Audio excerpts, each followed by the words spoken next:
Astaghfirullah. Allah Subhanahu wa taala berfirman di dalam surah Al-Mutaffifin ini, A'udzubillahi minasyaitonir rajim. Bismillahirrahmanirrahim. Wailun lil mutaffifin. Celakalah bagi orang-orang yang curang dalam menakar dan juga menimbang. Alladzina idza qtalu 'alan nasi yastawfun. Orang-orang yang apabila menerima takaran dari orang lain, mereka minta dicukupkan. Wa idza kaluhum aw wazanuhum yukhsirun. Dan apabila mereka menakar ataupun menimbang untuk orang lain, mereka pun justru mengurangi. Surah Al-Mutaffifin ini, ikhwan, ada yang mengatakan dia ada surat yang terakhir turun sebelum hijrah Nabi. Tapi ada juga yang mengatakan dia surat yang turun di awal-awal hijrah Nabi ke kota Madinah. Tapi ada juga yang mengatakan bahwa separuh surat itu turun di Mekah dan separuhnya turun di kota Madinah. Tentu ulama tafsir memiliki alasan tersendiri kenapa ada yang berpendapat Makkiyah, ada yang berpendapat Madaniyah, dan ada yang berpendapat dua-duanya. Abdullah bin Abbas radhiyallahu anhuma berpendapat bahwa surah Al-Mutaffifin ini adalah Madaniyah. Karena sebelum hijrah Nabi SAW di kota Madinah, orang-orang Yahudi itu mereka terbiasa curang dalam berjual beli. Jadi ekonomi Madinah itu kan dipegang orang-orang Yahudi. Di sana ada namanya pasar Bani Kunaiko. Itu pasar besarnya orang-orang Yahudi. Dan dikenal dengan kecurangan dalam dagang. Jadi ketika Nabi SAW kemudian hijrah ke kota Madinah, dia melihat buruknya perdagangan orang-orang Yahudi di Madinah. Dari sini turunlah ayat wailulil mutaffifin alladzina idza qtalu 'alan nasi yastawfun wa idza kaluhum aw wazanuhum yukhsirun. Itu di antara sebab kenapa turunnya surah Al-Mutaffifin ini. Adapun surah Al-Mutaffifin sendiri, kalau kita melihat dari jumlah ayat, dia memiliki 36 ayat. Kemudian 109 kalimat dan 430 huruf. Dan tartib Al-Quran dia masuk pada surat ke-83. Itu dari segi tartib ayat dan kalimat. Taib, masyarul muslimin yang dimuliakan Allah Subhanahu wa taala, kenapa kemudian Allah Subhanahu wa taala memulai dengan kalimat wailun? Apa itu wailun? Sebagian ulama tafsir mengatakan wailun itu adalah doa kecelakaan, kebinasaan. Tapi juga ada yang mengatakan dia adalah sebuah lembah yang terdapat di dalam neraka jahanam, yang sangat dalam, sangat gelap dan sangat busuk sehingga jahanam sendiri merasa ketakutan dengan lembahnya. Dari sini kata Al-Hafidh Ibnu Hajar Al-Asqalani, pengarang kitab Fathul Bari, mengatakan bahwa melakukan tatfif, curang dalam berdagang dengan cara mengurang-urang takaran atau timbangan, termasuk minal kabair, dosa dari dosa-dosa besar. Dan itu juga dicantumkan Imam Zahabi dalam kitabnya Al-Kabair. Salah satunya beliau membuat bab tentang masalah at-tatfif, mengurang-urang takaran ataupun mengurang-urang timbangan atau curang dalam dagang. Kenapa demikian? Karena definisi dosa besar sendiri adalah setiap dosa yang ada ancamannya.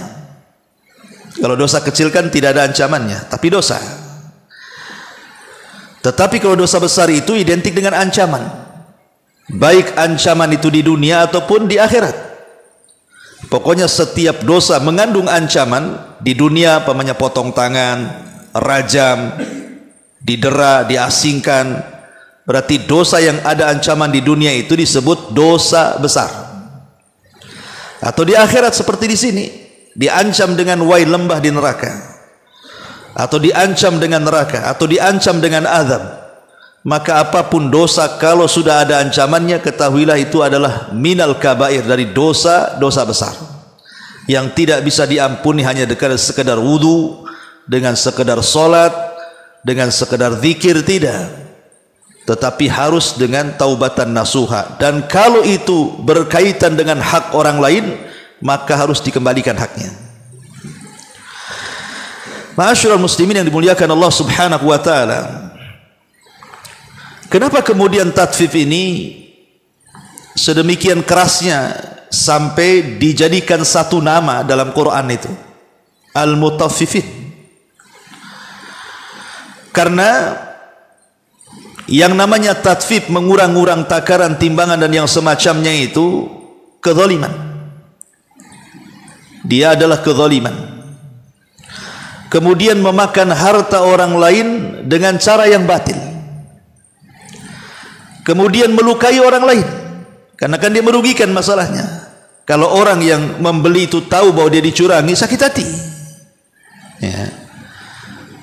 Kemudian juga menimbulkan perpecahan antar kaum muslimin, kedengkian, tidak suka kan begitu. Kadang-kadang kita ngomel juga kan gitu. Beli sekilo rupanya ditimbang tak sampai, apa nggak ngomel-ngomel kita? Lah dari ini pula kemudian kenapa kemudian ancamannya berat lebih daripada itu? Sering saya kasih contoh antum. Kalau masalah tatfifnya ini mungkin barang-barang berharga seperti emas, perak, dikurangi sekian gram gitu kan, tentu terasa ruginya. Karena emas itu kecil tetapi harganya besar kan gitu, terasa lah kan gitu ya. Tapi mungkin kalau tatfifnya, mengurang-urang takaran dan timbangan itu pada sesuatu yang sifatnya mungkin harganya murah, seperti umpamanya jual buah-buahan, duku, salak, jeruk atau yang semacamnya. Mungkin kalau kita beli 2 kilo dikurangi setengah on, mungkin tidak sadar kan gitu ya, tidak tampak gitu ya. Ya. Dan kalaupun seandainya yang sedikit itu kita makan pun tidak mengenyangkan sebenarnya. Kita beli 1 on umpamanya duku, nggak kenyang juga. Tapi kenapa kemudian ancamannya demikian kerasnya dalam Quran sampai dikatakan wailun, neraka wel bagi mereka, lembah jahanam bagi mereka. Dari sini kata para ulama, karena kita tahu bahwa antara pedagang dan pembeli itu terkadang tidak saling kenal. Kalau yang curang dari pihak pedagang, berarti dia menzalimi pihak pembeli. Kalau dia curang dari pihak pembeli, dia menzalimi pihak pedagang. Contoh umpamanya, pembeli ini kita tidak tahu siapa dia. Bagaimana kalau yang membeli itu anak yatim? Berarti kita memakan hak anak yatim. Bagaimana kalau pembeli itu fakir miskin? Berarti kita memakan hak fakir miskin. Atau mungkin nampak orang kaya yang membeli, bisa saja orang kaya itu disedekahkan kepada panti asuhan untuk anak yatim juga kan begitu kan? Ataupun sebaliknya, kita yang membeli ini kadang-kadang kita minta ditambah, kita tidak tahu penjual ini orang kaya kah, orang miskin kah, kita tidak tahu. Lah karena ada kemungkinan memakan harta-harta anak yatim, harta anak miskin dan begitu seterusnya, wajar kalau Allah Subhanahu wa taala dengan keras mengatakan wailun lil mutaffifin di sini. Celaka bagi orang-orang yang mutaffif di sini, yang suka mengurang-urang takaran dan timbangan itu. Kalau dia jadi penjual, dia kurangi. Kalau jadi pembeli, dia minta tambah. Ma'asyiral muslimin yang dimuliakan Allah Azza wa Jalla, sebenarnya bukan dari Quran saja celaan tatfif ataupun mengurang-urang ini. Di dalam hadis Nabi Shallallahu Alaihi Wasallam dijelaskan tentang bahayanya ini. Seperti Nabi Shallallahu Alaihi Wasallam mengatakan ketika menasihati orang-orang muhajirin, apa kata Nabi Shallallahu Alaihi Wasallam? Ya ma'syaral muhajirina khamsun idzabtulitum bihinna fa'udzu billahi an tudrikuhun. Kata Rasul, hai orang-orang muhajirin, ada 5 perkara jangan sampai menimpa kalian. Kalau 5 perkara ini menimpa kalian, aku berlindung kepada Allah semoga jangan sampai menimpa kalian. Rasul ketakutan kalau 5 perkara itu menimpa umatnya, sampai Rasul berlindung kepada Allah, A'udzubillah an tudrikuhun. Aku berlindung kepada Allah kalau kalian sampai terkena 5 perkara ini. Lah salah satunya dari 5 perkara ini kata Nabi sallallahu alaihi wasallam, walam yanqusul mikyala wal mizan illa ukhidhu bisinin wa syiddatil maunati wa jawri sultan. Tidaklah sebuah kaum mereka mulai mengurang-urang takaran, mengurang-urang timbangan, kecuali Allah akan timpakan kepada mereka paceklik yang berkepanjangan, sulitnya ekonomi, dan dikuasakan kepada mereka penguasa-penguasa zalim. Makanya boleh jadi mungkin negeri kita ini, kalau seandainya kemudian yang berkuasa itu orang-orang yang zalim, maka boleh jadi penyebabnya karena kita sebagai rakyat ini belum mampu jujur dalam berdagang. Karena di sini Rasul mengatakan seperti itu kan. Kita ini berharap pemimpin kita adil, pemimpin kita baik, pemimpin kita wah gitu ya.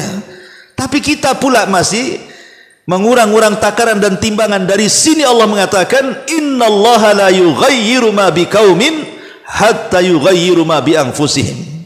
Allah tidak mungkin merubah sebuah kaum sampai kaum itu yang merubahnya. Subhanallah, kalau kita melihat hadis ini, dosanya 1 kan, tapi azabnya 3. Dosanya cuma mengurang-urang takaran timbangan 1 saja, tapi lihat bagaimana Allah subhanahu wa ta'ala menurunkan 3 azab atas lisan Rasul. Pertama, paceklik yang berkepanjangan. Yang kedua, sulitnya ekonomi. Yang ketiga, dikuasakan penguasa zalim. Menunjukkan bahwa tatfif ini bukan perkara ringan, karena azabnya banyak di sini. Ma'asyiral muslimin yang dimuliakan Allah subhanahu wa ta'ala, makanya di antara bahaya tatfif ini disebutkan oleh para ulama. Pertama, sababun lisuhtil jabbar. Tatfif ini menyebabkan datangnya kemurkaan Allah subhanahu wa ta'ala kepada kita. Allah akan murka kepada kita, karena Allah sudah mengancam dalam Quran dan Rasul sudah mengancam dalam hadisnya. Kemudian yang kedua, akan ditimpakan berbagai macam azab yang tadi disebutkan oleh Nabi.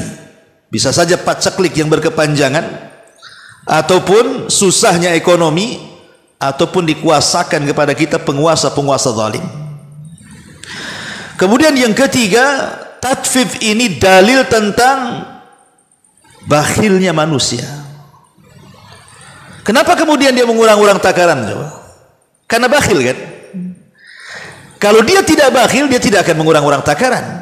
Pasti dia akan lebihkan takaran itu sebagai sedekah sir, sedekah yang tidak ada yang tahu kecuali pedagang dengan Allah kan. Coba kalau memang ada orang beli 1 kilo, antum timbang 1 kilo, antum masukkan salak 1, jeruk 1, duku 1 mamanya, berarti lebihnya itu penjual tidak tahu bahwa pedagang ini sedang bersedekah. Dan Nabi mengatakan, shadaqatus sir tudfi'u ghadaba rabb, bahwa sedekah yang diam-diam itu bisa memadamkan murka Allah. Tetapi kebakhilan ini menunjukkan bahwa tidak ada akhlak sudah hilang, atau bahasa yang tren sekarang, tidak ada etika. Ini yang sekarang lagi ngetren nih, hilang etika dah ya, etikanya hilang sudah ya. Ini yang ketiga. Yang keempat, menyebar penyakit kehinaan ya. Kita ini karena sudah jauh dari agama, akhirnya terjadi kehinaan di mana-mana. Islam mudah saja kemudian akhirnya diruntuhkan oleh musuh-musuhnya karena sudah bobrok dari dalam masalahnya. Menyebabkan kehancuran ekonomi itu karena tatfif di sini. Kenapa kemudian ekonomi kita kaum muslimin kemudian kalah dengan ekonomi pamannya Cina ataupun Barat kan gitu ya? Boleh jadi manajemen mereka baik. Sebenarnya konsep itu sudah ada dalam Islam, tapi terkadang konsep ini tidak dilakukan oleh Islam. Seperti contoh mamanya di sebuah negara bersih, kalau antum ke Singapura, kemudian habis ke Singapura ke Batam kan beda atau jauh. Sana bersih kali kan, masuk Batam kan itu. Padahal mereka negeri kafir, kita negeri Islam kan. Sebenarnya konsep kebersihan itu tidak perlu melihat negara lain. Konsep Islam sudah ada. Kalau diterapkan itu lebih bersih daripada mereka sebenarnya. Tapi itu tidak diterapkan, termasuk juga dalam ekonomi. Kebanyakan tatfif. Ya. Kemudian juga menunjukkan hilangnya amanah. Dan ini tanda-tanda akhir zaman. Karena ketika Nabi SAW berbicara soal tanda-tanda kiamat itu, salah satunya apa? Idha'atul amanati. Ketika amanah sudah tidak ada. Karena tatfif ini bagian daripada khianat. Seorang pedagang berkhianat kepada pembeli, atau sebaliknya, hilang amanah. Ya. Dan tatfif ini bagian daripada dosa besar, sebagaimana perkataan Al-Hafidh Ibnu Hajar Al-Asqalani rahimahullahu ta'ala. Ini kerusakan daripada tatfif, suka mengurang-urang takaran, mengurang-urang timbangan, mengurang-urang meteran, atau curang dalam berdagang. Adapun pengaruh buruknya, baik atas individu ataupun masyarakat, ikhwan. Pertama, bahwa mereka akan terkena al-khusran, kerugian, baik di dunia ataupun di akhirat. Karena Allah mengatakan dalam surah Asy-Syu'ara ayat 181 ketika menceritakan tentang kisah kaum Syu'aib. Ingat, kalau kita melihat sejarah para nabi, yang pertama kali melakukan curang dalam jual beli itu justru kaum Madian, yang diutus kepada mereka Nabi Arab namanya Syu'aib alaihi salatu wassalam. Inilah kaum yang pertama kali mencontohkan curang dalam dagang. Kaum Madian namanya. Lalu Allah Subhanahu wa taala bercerita ketika menceritakan tentang kisah Nabi Syu'aib, kata Allah, wa auful kaila wal mizan wa la takunu minal muhsarin. Wa auful kaila wa la takunu minal muhsirin. Wa auful kaila, sempurnakan timbangan kalian, dan janganlah kalian termasuk orang-orang yang merugi. Rugi dunia dan rugi akhirat. Apa yang dimaksud kerugian di sini? Hilang berkah. Hilang berkah. Ingat bahwa niat para penjual ini dengan cara curang dalam berdagang, dengan mengurang-urang takaran, timbangan dan meteran itu kan pasti cuma satu, ingin dapat keuntungan lebih. Dia kira dengan cara seperti itu bisa kaya, bisa cepat dapat keuntungannya. Akhirnya dia pun melakukan kecurangan. Hakikatnya dia rugi, karena sebenarnya walaupun dia curang ataupun tidak curang, tetap dapatnya segitu. Kenapa demikian? Karena rizki Allah sudah diatur. Kamu mau curang, mau jujur, tetap dapat segitu. Kan sudah diatur rizki kita. Ketika kita ini di perut ibunda kita, kemudian malaikat datang mencatat rizkinya, sudah dicatat rizki kita ini. Lah kalau sudah dicatat rizki kita, ngapain curang dalam dagang? Toh Anda curang ataupun tidak curang tetap dapat segitu. Justru yang terjadi, walaupun secara kasat mata dapat keuntungan banyak, hakikatnya dihilangkan berkah dalam harta kita. Rugi itu di dunia, bagaimana di akhirat? Ya, ini yang pertama. Yang kedua, al-fasadu fil ardi. Orang ini telah melakukan kerusakan. Wala ta'thau fil ardi mufsidin. Janganlah kalian melakukan kerusakan di permukaan bumi. Jadi orang yang melakukan tatfif ini hakikatnya dia sedang melakukan kerusakan di permukaan bumi. Karena kenapa melakukan kerusakan? Ya tadi, menimbulkan perpecahan, menimbulkan kedengkian, menimbulkan permusuhan, akhirnya kan rusak, akhirnya pertemanan pun jadi tidak baik, ya, dan begitu seterusnya. Kemudian yang nomor 3, fuqdanul amni al-ijtimai, hilang keamanan, udah nggak merasa aman lagi akhirnya kan. Malas kita mau beli gitu. Kenapa? Nggak tahu, beli sekilo dikurang-kurang, nggak aman saya di pasar ini, pasar sana aja lah kan, itu ya. Hilang keamanan, padahal aman itu nikmat Allah terbesar, ikhwan. Keamanan itu nikmat Allah terbesar. Lebih-lebih kemudian di antara azab yang akan ditimpakannya adalah kekurangan ekonomi, susahnya cari pekerjaan. Coba Itu kata lisan Nabi kan? Ditimpa paceklik berkepanjangan, ataupun syiddatil mauna, susahnya ekonomi, hilang keamanan kan? Kalau orang susah ekonomi, artinya kan kemiskinan di mana-mana. Kalau sudah kemiskinan di mana-mana, pasti banyak kejahatan di mana-mana. Kejahatan di mana-mana, ikhwan. Tetapi yang ajaib itu di dunia ini cuma ada di Palestina. Di Palestina itu walaupun mereka susah makan, susah di blokade, tidak bisa makanan, minuman masuk, obat-obatan pun tak masuk. Susah di sana. Banyak orang mulai mati kelaparan. Tapi tidak ada yang melakukan kriminal di sana. Nggak ada orang mencuri. Nggak ada. Ya. Coba kita saja kadang-kadang ya, seperti di mana itu yang terjadi gempa tanah geser itu. Ini bantuan baru datang, belum sampai di tempat, udah dirampok tuh pakainya, kan? Bayangin aja. Itu baru bagian kecil di negeri kita itu. Ya. Bahkan ada di sebagian tempat itu ketika terjadi bencana itu toko-toko itu dijarah betul. Ya, karena orang yang punya udah ketakutan kan, udah pergi, datanglah orang tak jelas. Nah, itulah akibat daripada susah kan, akhirnya muncul kriminal, dan itu berawal ketika dicabutnya aman. Ya. Ini yang ketiga. Kemudian yang keempat, al-ibtian an rahmatillahi azza wa jalla. Dia sudah menjauhkan diri dari rahmat Allah subhanahu wa ta'ala. Karena rahmat Allah subhanahu wa ta'ala itu akan diturunkan kepada siapa? Inna rahmatallah qaribun minal muhsinin. Rahmat Allah itu dekat dengan orang-orang yang muhsin, yang berbuat baik. Ini sedang berbuat jahat orang ini. Curang itu kan kejahatan, kezaliman. Dicabut rahmatnya akhirnya kan. Nah, ini juga bahaya. Termasuk juga faqdul aswaq at-tasrifil alamiyah, rusak ekonomi. Ya, di mana-mana rusak ekonomi, dan tercabutnya perasaan kepercayaan amanah kita itu udah nggak percaya lagi sama orang. Akhirnya suudon antar kaum muslimin, coba. Sesama kaum muslimin suudon akhirnya. Lah inilah kerusakan-kerusakan kalau sampai kemudian orang itu masuk pada tatfif. Tapi para ulama tafsir meluaskan sebenarnya. Jadi tatfif itu bukan hanya sekedar bicara soal jual beli saja. Ya, bukan soal mengurang-urang takaran, mengurang-urang timbangan, mengurang-urang meteran, curang dalam dagangan. Bukan hanya sebatas itu. Ya. Tapi tatfif juga mengurang-urang hak ini juga berlaku kepada Allah. Berlaku kepada ibadah. Berlaku kepada muamalah yang di luar jual beli.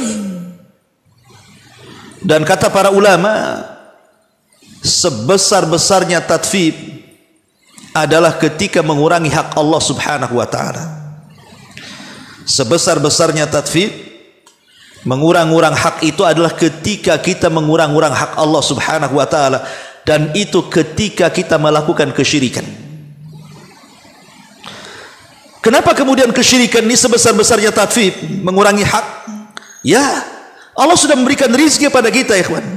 Allah sudah memberikan kehidupan kepada kita, memberikan rizki kepada kita, memberikan nikmat kepada kita, segala-galanya Allah subhanahu wa ta'ala kasih. Tiba-tiba kita tidak bersyukur kepada Allah, kemudian meminta pula kepada selain Allah azza wa jalla.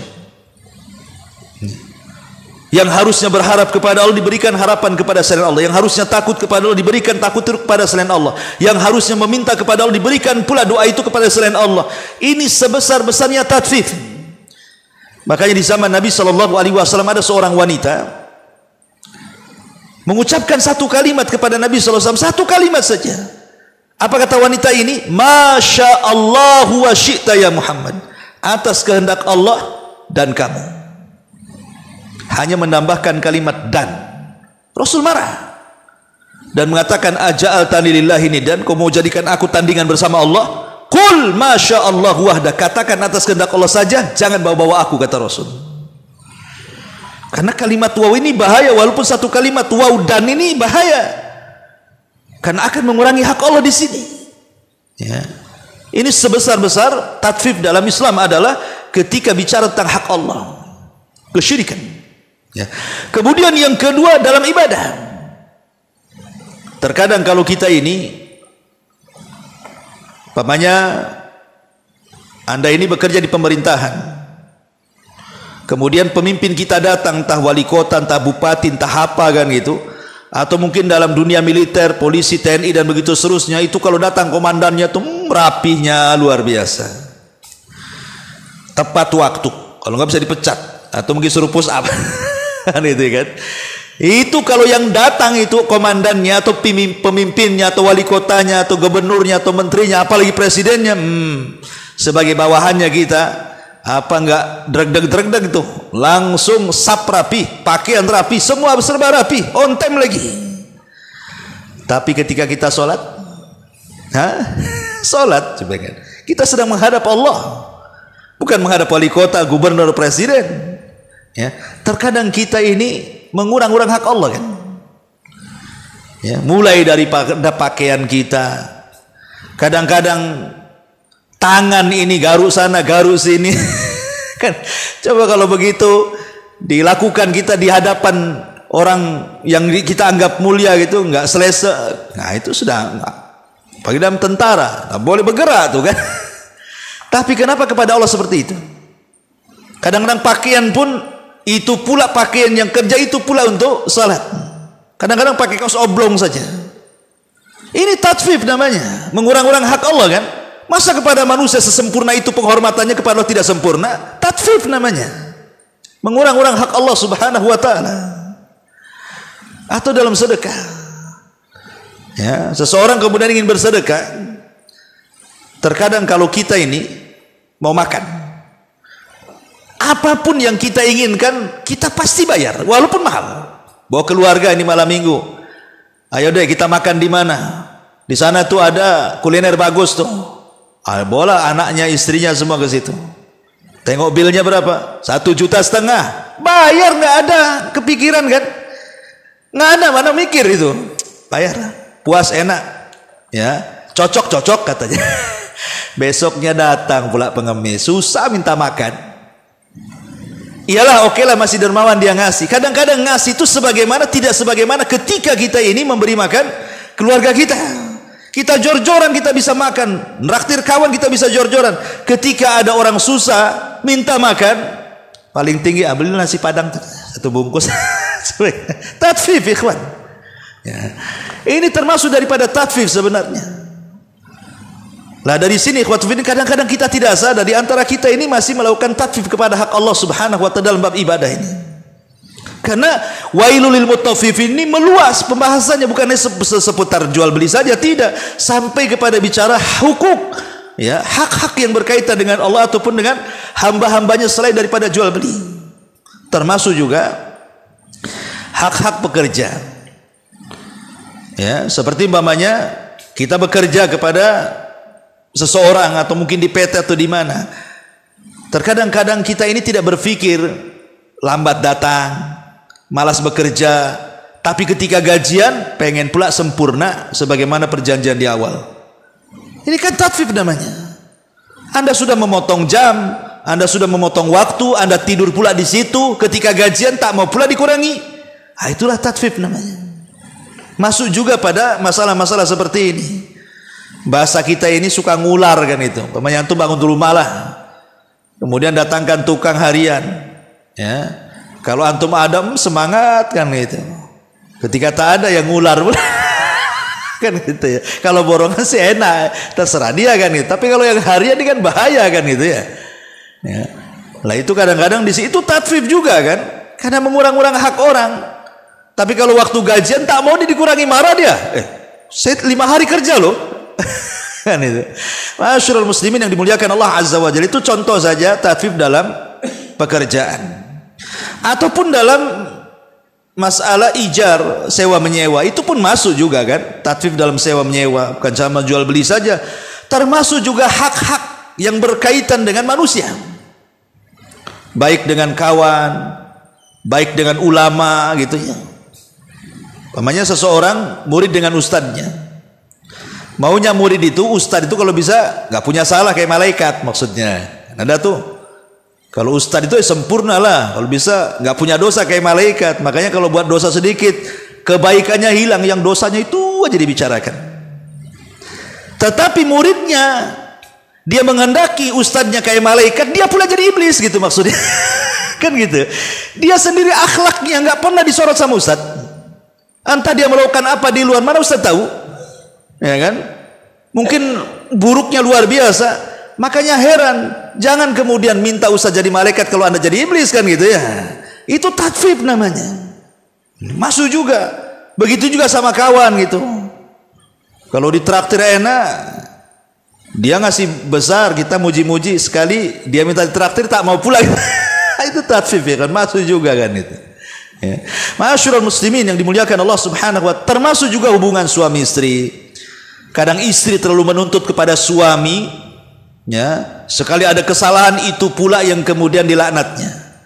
Dia tidak tahu suami itu capek, lelah, letih dan begitu seterusnya. Sekali punya salah satu kesalahan yang dibicarakan, kebaikannya hilang. Itu disebut yakfurnal ashir namanya. Ketika Nabi SAW diperlihatkan neraka, rupanya kebanyakan penghuninya kaum wanita.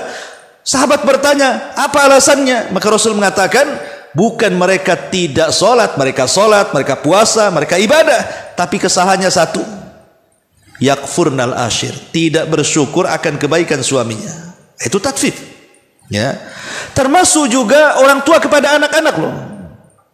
Pamannya kita punya anak 5, karena senang kepada salah satunya kita kasih hadiah, yang lainnya tidak dikasih. Zalim, tatfif itu. Di zaman Rasul ada namanya Nu'man ibn Bashir. Bashir ini bapaknya Nu'man.